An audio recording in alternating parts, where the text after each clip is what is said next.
In this episode, I have guests.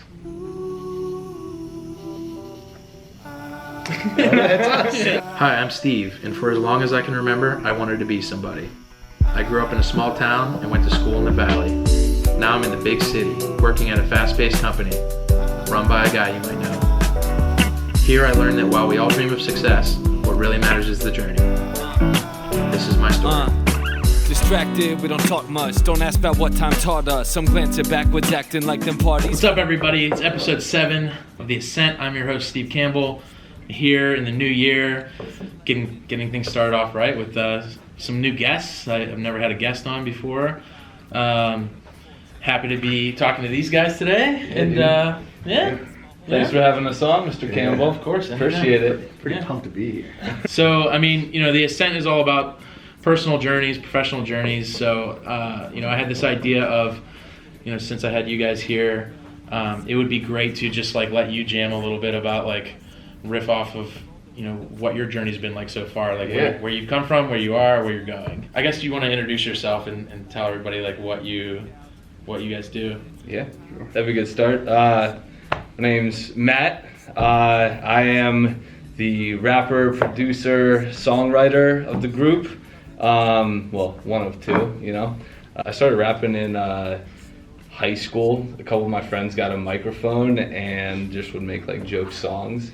And for me, I was like, this is something that's so far out of my wheelhouse and comfort zone that I decided that I was going to start doing that. And then, kind of continued doing it. Met up with this guy. Yeah, I'm Nick. I'm the singing vocals of the group. I also help out with the songwriting. I always kind of had an interest in singing. I've always loved to sing. Growing up, I was in the chorus in my middle school and in the glee club in high school, but that was all in a group, so I never was really unleashing myself individually. So, all right, let me set a little background here. I work with this guy. Yeah. Used to work with this guy. Yeah. This guy's now at BuzzFeed. Yeah. Doing a little paid media action. We were both young members on the original paid, or I guess second wave of the paid team. It was early days, yeah. Yeah, and there's a little bit of the Wild West. 5 or 6 of us at that point. So you guys got together. You put a rap duo with set to a band. Yeah. So you got together. How's it going now? How you guys are performing at different places, venues. You booking some. Yeah, I mean it's funny. It's before it was probably a lull in our work, right? And we were sitting next to each other when we first started going, and he sent me one of his raps, and I was like, "Oh, who's this?" He's like, "Oh, it's me." I was like, "Oh, who made the beat?" He's like, one of my favorite tactics. Oh, hey, check this out. And it was because everyone sends each other songs, I guess, at work, and he then was like, "All right, who produced this?" And he was like, "Oh, that was also me." And I was like, "Shit, I have this chorus in my head." Yeah. Why not? Let's just see if if you can make a beat and rap over it. And it's crazy from there, and all the work we've done in between. We're coming up on our 3rd show, and we have a lot more we want to do too. Yeah. He came through and wasn't sure what to expect. I set a real low bar. I was like, all right, maybe tonight we'll get a drum beat out. Maybe I'll get chords. He came, did his hook, we put it on loop, started figuring out the chords, figure out the melody, figure out what rhythm, what drum pattern's gonna work with it, and then within an hour or two, we had the basic song structure down. So the song we're referring to is Hipster Girl, which is one of our first songs. So he wanted the story of how you meet her and call out different hipster locations across the US, like Venice or Brooklyn and all this shit. It is a bit cliche, but I think that's part of the song. Yeah. No, I mean if you're not having fun with what you're doing, why do it, right? And that's exactly what I noticed about Jacones. I was like, he's it was just such a fun process, creating the song. The song was super fun. Keep in mind I'm coming from months of dark piano in the room. So it was, from there I was like, oh, cool. Well, he has some talent, brings a cool vibe. So we finished that song, and then and that took a couple of months, and we were kind of talking about it. We were excited, and then we started getting together a little more than that. Came up with another song, "Drinking Music," which is the video I was showing you. And that one came together real quick. I feel like we kind of started to hit our stride there, and we started getting together more often, like every couple weeks. Right, yeah. Originally we would say, like, hey, you available this week? And we built it up, and still to today. But we built it up to like once a week. And it started becoming like automatic. That's something that's like really interesting to me. Like, I feel like just even doing this and just like trying to find the time, like we're all busy. I know how busy you guys are. Like, paid is no joke, keeping you here late. But it's like, you find something that you want to do, you're passionate about, and you just have fun doing it. So like you kind of make time for it. Is that kind of like how you just decided, like, let's spend as much time as we can doing this, and you just kind of worked it out that way? Yeah, exactly. That's kind of how my focus has been. So like before I was at Vayner, I was at another job where I wasn't really into it all. So I was like, all right, I need like something to progress here. So I took like piano lessons for a couple years. So like, pretty much Monday through Thursday, I get home 5:30, I'd eat, and then I just like work on piano from like 7 to 9, have a couple beers, and then just like have fun from like 10:30, 11:30, go to bed, and just like put that in like over a couple years. And that kind of helped me develop like a work ethic towards music. We started getting together more regularly, and then in January of last year, we actually rented out a rehearsal space with Gone Quite Mad. Shout out. I'm plugging you guys. Yeah, Link GQM. below. Hey, they were integral in setting up our first show, which we'll get to. I'll get them on here next time. Yeah. We owe them a lot of thanks for kind of pushing us to start doing shows and stuff. It was really cool. In our minds, this was like last spring. We were like, all right, by like October, we'll be like, we'll be ready to do like a live show. So then, naturally. Mid-May, like right as we're saying that, like, okay, like within 6-8 months we'll be good. Just Waldy's like, hey, we got to open bill at Legion Bar. You guys should play. So so it just opportunity came up, and you were like, all right, let's do it. Yeah, it made me real nervous. So I was like, let me think about it. And then I just like went back to my desk, and I think like within 10 minutes I had mapped out like the set list and like what I wanted it to sound like, and then came to Jacone. So it was like, all right, like, are you ready to do this? And I was like, we'll see. And I was like, no, let's stick to what we wanted to do October, and like, and I went home, and I remember like just kind of running it by my girlfriend, and she was like, well, do you think you're ready? And I was like, no, I'm really not. She's like, you're gonna say the same shit in October anyway, so you might as well just go do it. And I was like, all right, well, you're probably right. So and I was just like, all right. I went to Conn, like, let's just do it. Cool. So I mean, it sounds like you guys are just having a blast, like doing this. Like, I guess what's the end goal? Like, where do you see yourself with taking this, or where do you want to take it to? Yeah, that's sorry, I'm top just, 40 I'm just jumping right in. Like, do you really want to? Jacone wants to wear the skin tight leather suits, leathers. I want to get Hollywood. Is that so much to ask? No. Nah. If you're gonna dream big. Nah, I think I think this is probably what you would have said. Just like not even looking too far ahead. Just like thinking like, let's keep writing, let's keep doing shows, and let's let whatever we're doing or end goal demand we do more of that before we really know what it is.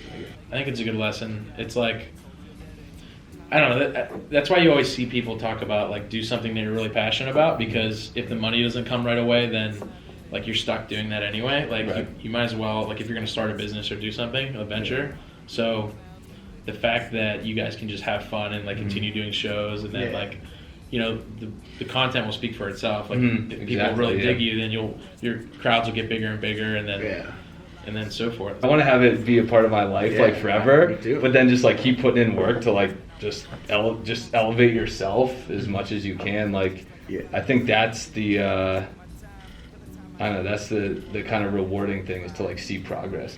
Can we expect you back on here in the future? Anytime you want us back on, we can come back. 100%. I would love, even when you make it big, I would love to. I'll be like, remember that time, and I'll send you the clip of this. I'll be like, all right, now it's not like, because I'm trying to teach people things over time, and the people that watch this stuff, I would hope that they pick up something and realize that they're passionate about things and they should pursue them and they should figure out ways to do them. Like, not having time is not really an excuse. Like, work together. Like, even you guys don't even work at the same company, and it's like you coordinate and figure stuff out. Yeah.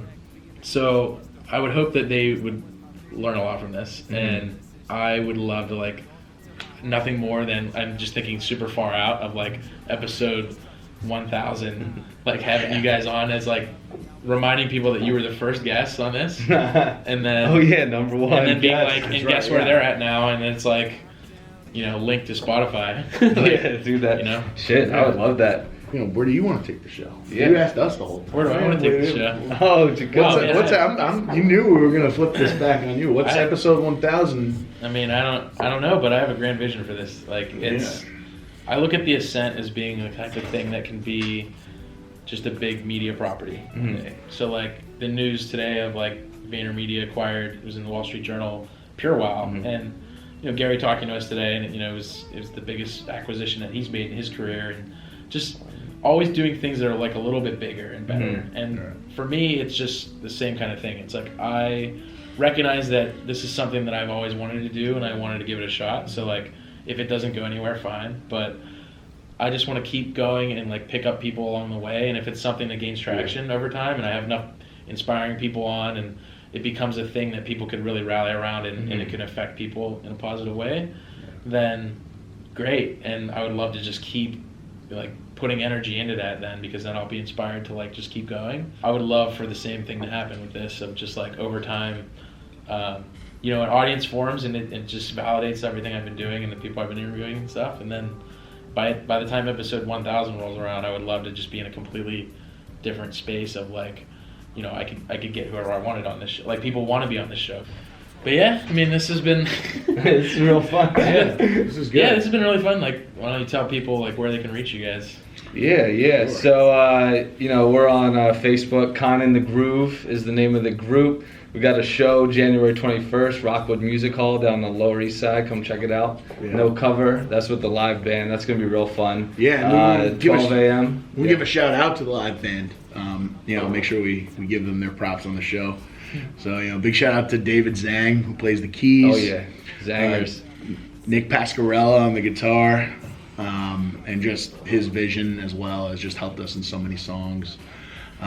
Joey Cruz on the bass, and Steve Remp on the drums. I mean, they absolutely kill it.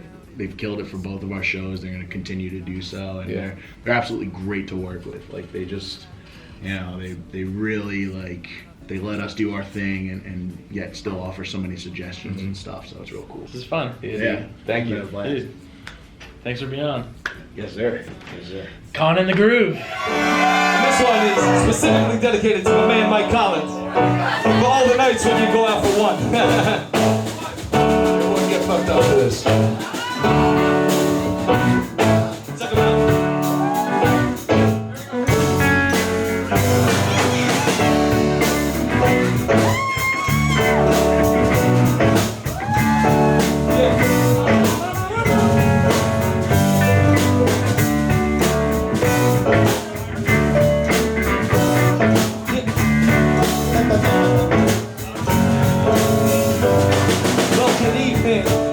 Ladies and gentlemen, everyone's invited. Freaks, geeks, and lettermen. Thought I wasn't drinking again, but it's 7 and I got a text from my friend saying to let him in. Takes in one hand, bottle in the other. We gon' big tonight like New Year's, midsummer. Got the 12-pack within arms, rings, couple deep. Feel like I wanna get up and make a speech, here's the toast. Mike brought the girls but won't close. Steve, you get too high and just head home. Paddle, make it out, but stay on the phone and Kim will give that dude hope a bail before she roams. I'm gonna get mad, the run of a tab on the emergency credit card I got from my dad. And Nick, he's from out of town. And tonight's his last night, so you know it's going down. Now hold it back now. Music, when you just wanna lose it, so that you can lose it. Moderation, lose it. 'Cause this is drinking music. You feel like getting stupid, or you're hoping to be shot like you. But remember, don't Welcome to my mind with a mouse and like lights all blurring and my words start slurring while I'm kicking loud. Stumbled out the roof, but got straight to the ball losing, and I just got paid. Got money for losing, borrowing only from tomorrow's happiness. Taking 5 ball shots with some sloppy chips. Nights out till it's light out, never worry out. Running with the right crowd, I'm an eagle and a night owl. That's me, that's we. How we get down past we. That's trees. Where my class be now, that's me, that's we. How we get down past we. That's trees. Where my class be now. I said that whole verse and I didn't say shit, but it felt good going down there. That shot did a bit. For me, I just begin. Don't tell me it's a problem, and I know how to live this young.